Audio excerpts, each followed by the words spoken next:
welcome to Mindful Meditations. I'm Allison Buchsbaum. I'm coming to you live this morning from Patina Gallery in Santa Fe, New Mexico. And we're opening an exhibition this evening called Veneer. And these are sculptural clay works by Jim Kraft. Jim is a Seattle-based artist. He's been a maker for nearly 50 years.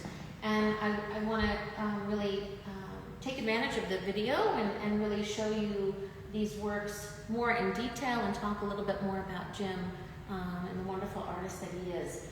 So let's explore the pieces that are on the table. I really want you to feel drawn into the texture of these pieces. And we can start perhaps with these two pieces, these standing vessels on the table. I'm just going to give you a little bit of background before I even talk about them, just to tell you that Jim, as I said, he's been a maker for nearly 50 years. He has a BA and a BFA in ceramics. He's also the recipient of 2 grants from the Ford Foundation, and he's exhibited his work around the United States, but also as far as Portugal and Romania. And then, of course, his works are held in public and private collections. He's always been drawn to clay as a means of expression. The clay really connects him to the past and to past cultures who've used the same materials to make vessels, whether it was for utilitarian purposes or for ceremonial purposes. And he likes being part of this long story of people who have made things with their hands. He loves that he is able to express himself with his hands and work with this particular type of clay. This is earthenware clay. It is more porous and really lends itself to more sculptural work. So it's a little easier to use than, say, stoneware clay. It's better for hand building and more ideal. There's a hushed elegance about Jim's pieces. When you look at the surface of these, they're highly textural, but there's a quiet, there's a quiet elegance to the pieces. They're rich in color, but it's quiet color.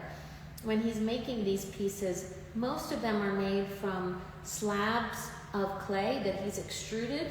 He's then rolled them onto a canvas board. So you're already getting a hint of the texture of the canvas. He's also rolling them in colorants.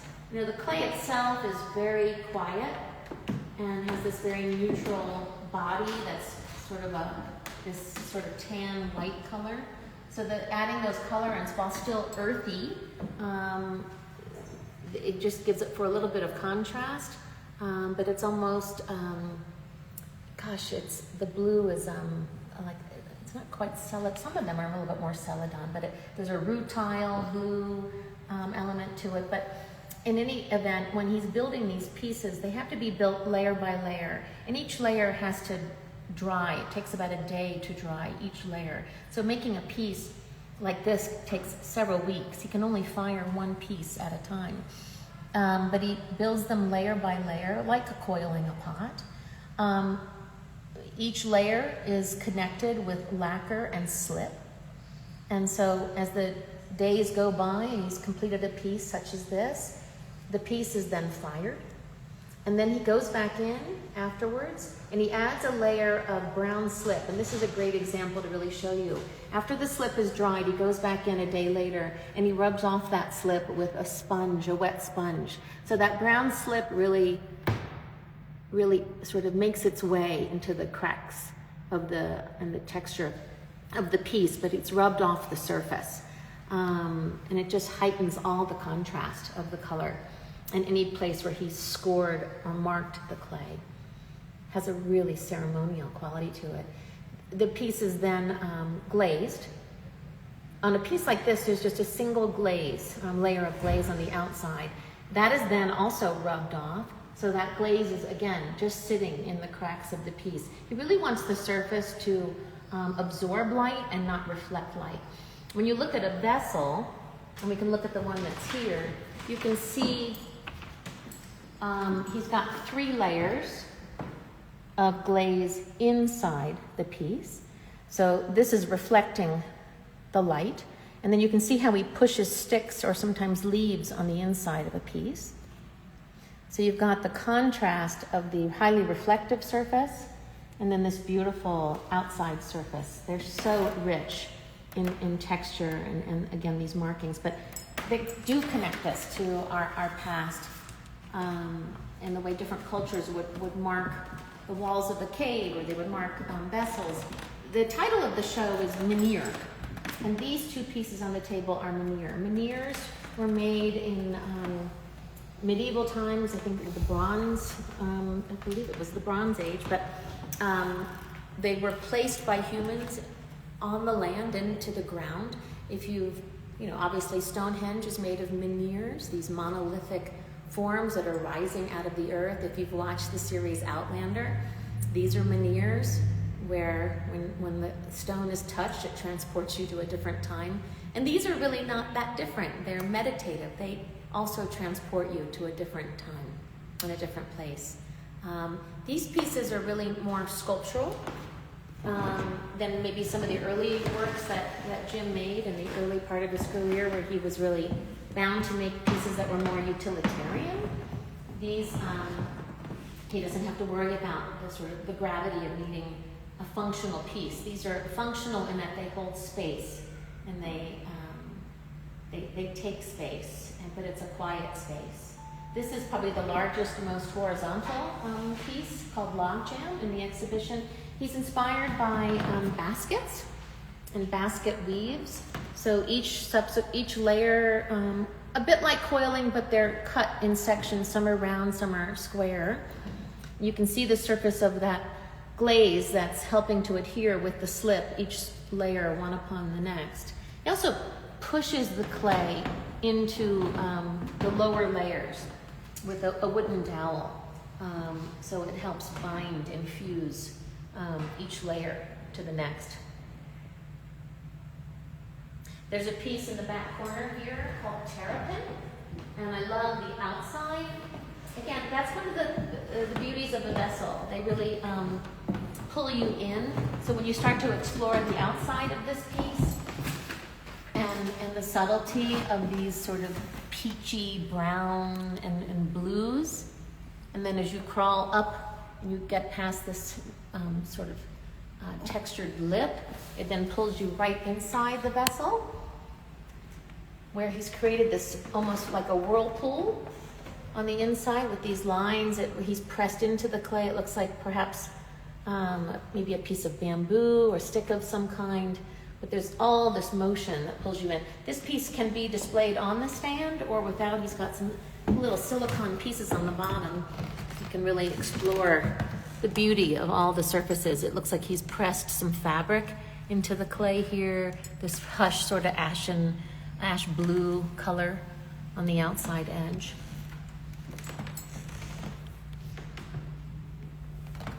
That's one of the other larger, more horizontal pieces in the exhibition. There's also this piece here entitled Keel.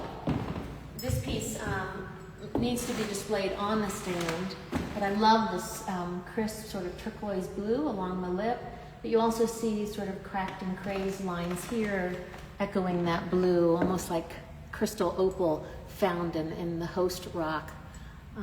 Just beautiful. And then these circles here, almost like rings of a tree. They just are so beautiful, these surfaces. And again, it's more highly glazed on the inside. You can peer on the inside to see that reflective quality. And there's no real front or back. So the pieces like this can be displayed in a space that allow you to see both sides.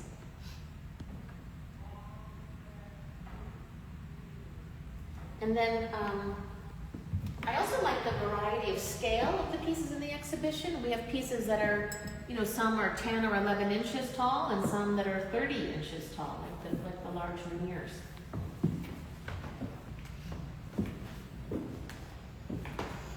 There's a few additional pieces in our window that I would also like to show you before we close out this video today. For those of you who are in Santa Fe, it's a wonderful weekend to be in Santa Fe for our International Folk Art Market. Let's go explore the pieces in the window. But it is Folk Art Market also in Santa Fe, but we're having our opening this evening from 5 to 7, and the artist Jim will be here. So if you're here, please come by and meet Jim. Pieces in the window, we have these rising out of some brown sand. This is a very large, beautiful, tall vessel. And again, you imagine sort of the gravity of this piece, the weight of that clay, built layer upon layer.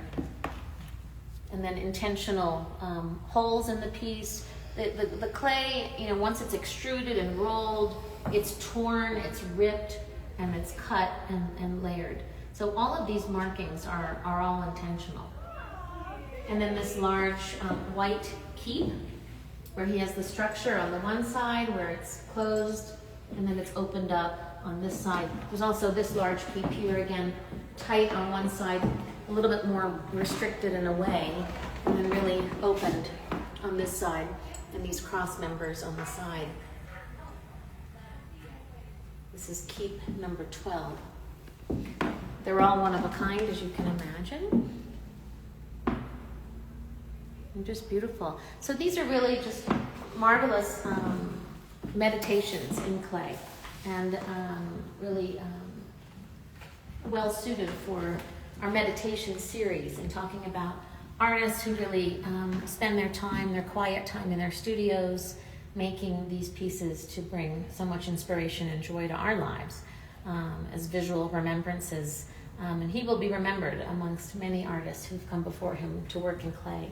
So anyway, I'm glad that you all have joined us this morning to take part in this exhibition and for our Mindful Meditation Season 6, Episode 1 with Jim Kraft. He couldn't join us this morning, but hopefully you'll be able to come to the gallery later today if you're in Santa Fe and meet Jim in person. Thank you and have a great day.